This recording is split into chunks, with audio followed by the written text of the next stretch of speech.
Hello, fam. Hello, fam. Hello, fam. Hello. Are you insulin resistant? Do you even know what insulin resistance is? I'm back sharing with you some sugar-free tips. And my disclaimer is that no, I'm not a doctor. No, I'm not a nutritional specialist of any sort. I'm just a 50-year-old woman trying to figure out some of these health challenges that I've been struggling over the past few years.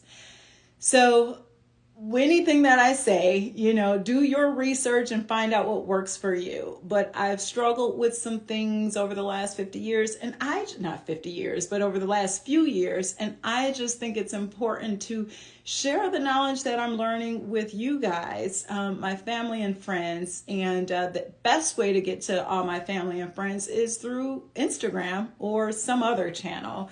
Facebook or YouTube. So here I am today talking about insulin resistance. I'm sure you've heard about it. You've probably even thought, I'm not insulin resistant. I actually thought that myself. And I cannot say for sure if I am or if I'm not. But there have been several things that have happened that lead me to believe that I actually am or was. All right, so what is insulin resistance? Let me first start by saying that insulin is generated or kicked off by our pancreas. Our pancreas produces insulin and it kicks it out. Now, view insulin kind of as a gateway. It is like a gate that opens and closes. And it opens and closes, allowing sugar to get into the cells. Now, before we go a little bit further on that, you have to know what your blood sugar is. It is just the amount of sugar that is flowing through your blood. And a typical day, we as humans have 4 grams of sugar going through our blood. 4 grams, that's what it's operating on. Now, the average American dieter person has an enormous amount of sugar that they are consuming. Anywhere from 31 to 80 something grams of sugar we are consuming as Americans. 4 grams versus 31 to 80 something grams. So this sugar is going into our bloodstream. And what the glucose does, or I should say what the insulin does, is it opens its gates and it allows the sugar, which converts into glucose when it sits in our body, so sugar, glucose, it allows that sugar to get into our cells because our body does need that sugar for different aspects, brain function, all types of things. It needs it. So it is opening that gate and allowing that 4 grams of sugar to come in. But if you keep having all this sugar coming in, your body goes, where else am I supposed to do it? First of all, your pancreas keeps producing insulin. The more sugar you have, the more insulin your pancreas has to produce. So first of all, your pancreas is working overtime to do what it needs to do. It's producing more insulin as you bring more sugar into your body. That's too much. Second, your body is saying, I need to put this sugar somewhere. Where do I put it? I can't put it in the cells anymore. So think of it this way. This is how I look at it. You're in a parking garage or you go to a parking lot. Let's just say that the parking garage can only allow for 4 cars because I'm thinking 4 grams of sugar is all your body can have, right? But the garage says, I still want to make money. I want all these people to park here, right? So I'm just going to take them all in. Well, they can't let all 31 cars or 31 grams of sugar come in. It can't just do it. So they're saying, hey, park on this side of the street, park that side, park on the other side of the street. And it's clouding up the streets because technically that parking lot, that parking garage shouldn't be allowing all this to happen. Similarly, insulin says, I can't really let all this sugar in. I can do this 4 grams of sugar, but this 31 and excessive amount of grams, I can't do. So I'm going to put it elsewhere. And where does it put it? it puts it in other places in your body and stores it as fat. So it stores it as subcutaneous fat, that fat below the skin layer. It stores it in or around your liver. So that's why people have fatty liver. It stores it in the heart. And so you get clogged arteries. It stores it someplace in the brain. So you get brain fog.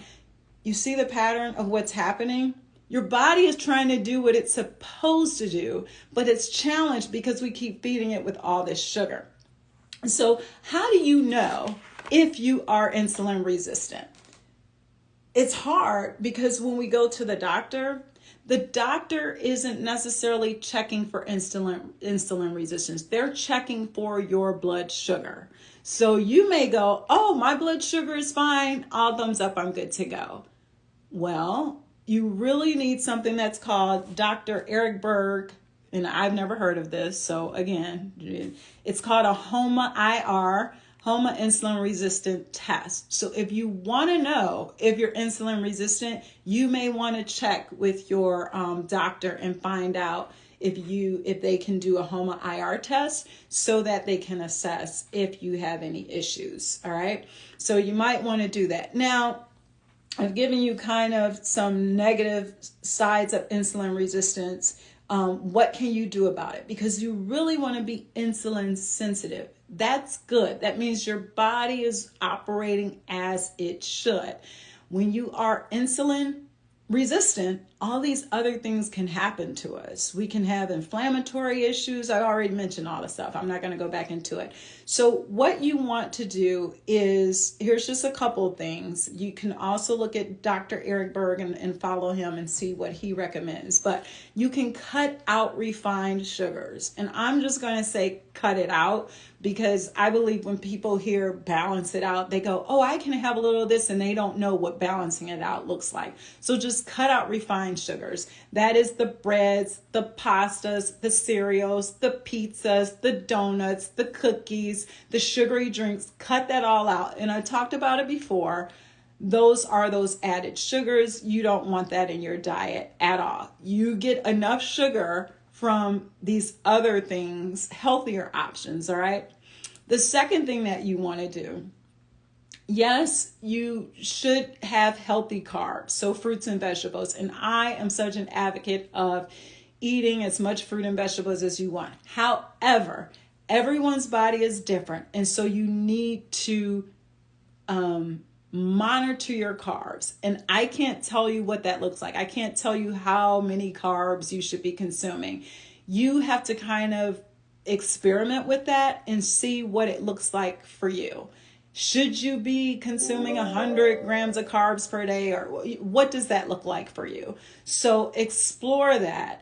And two options, again, might be a keto-friendly diet, because keto is focused more on the fats and proteins and lower carbs. But not everybody can do that. My preference is sugar-free, going sugar-free and more focused on getting more fats. It is more protein, but I can do a decent amount of carbs as well, because the sugars are being cut back. And so I'm more focused on a lot of healthier carbs getting into my diet. So you have to see what works for you. I highly recommend going sugar-free. No surprise there. You might want to follow or look up Danielle Hamilton. She has a podcast, and she has some amazing tips in terms of paleo, keto, and sugar-free. See what works for you. I would definitely recommend looking up recipes that are low-carb recipes. But to just start off, always, I can't say this enough, look at your ingredients. And if it says total added sugars and it has something listed there, just get it off. Don't even consume that.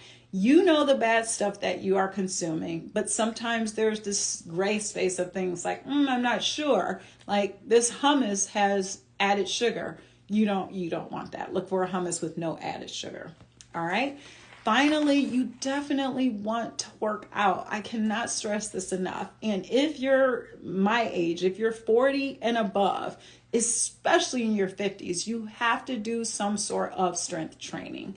All right. Strength training, resistance training, and then at a minimum, get your steps in, get your walks in. Suggested is 8,000 to 10,000 steps. So those are some things that you can do. You can improve your insulin resistance. Just because you have it doesn't mean that you can't get away from it. You can figure this out. But that's what I wanted to share with you guys today. Let me know if you have any comments. I'll list the Danielle Hamilton podcast below, as well as Dr. Berg in the podcast, or I should say here in the IG below. Thanks for tuning in.